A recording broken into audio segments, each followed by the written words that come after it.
كل عام يواصل العلم مسيرته في المجال الصحي من خلال تطورات واكتشافات جديدة تهدف إلى خدمة الإنسان، مع أن نتيجة هذه التطورات قد لا تكون مباشرة أو آنية، إلا أنها على الأقل قد تعطي بصيصاً للأمل لكثيرين هم بحاجة إلى الحد الأدنى من هذا الأمل.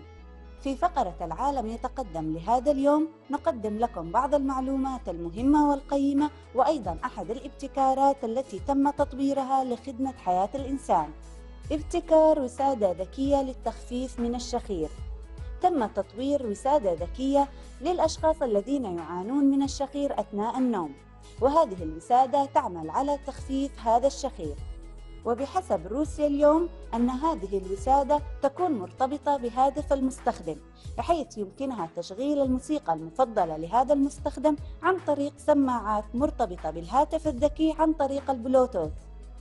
ومن خصائص الوسادة كذلك التحسين من نوم المستخدم بواسطة أجهزة استشعار للصوت والحركة مدمجة بالوسادة، بالإضافة إلى تنظيم تحريك الرأس دون أن يشعر النائم عن طريق التطبيق الذي يسهل عليه معرفة الوضع الذي يقل فيه الشخير.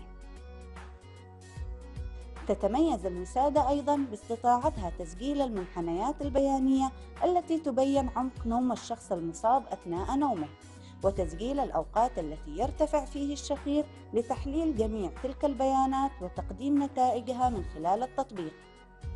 ومع تقدم الطب الحديث هناك بعض المعلومات القيمة والمهمة التي تم اكتشافها عن طريق الأطباء، والتي نذكر منها: أحد أسباب الصداع هو الجفاف أو قلة الماء بالجسم، مما يسبب عدم امتصاص المخ ما يكفي من المغنيسيوم وباقي الأملاح المعدنية التي تمنع الصداع.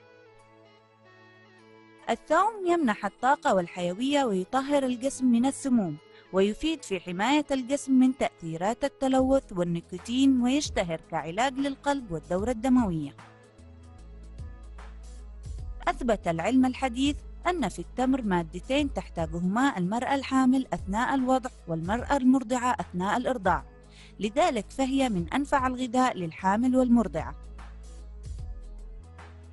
الجلوس في وضعية واحدة لفترة طويلة من الزمن أثناء العمل أو مشاهدة التلفاز يمكن أن يستنفذ طاقة الجسم.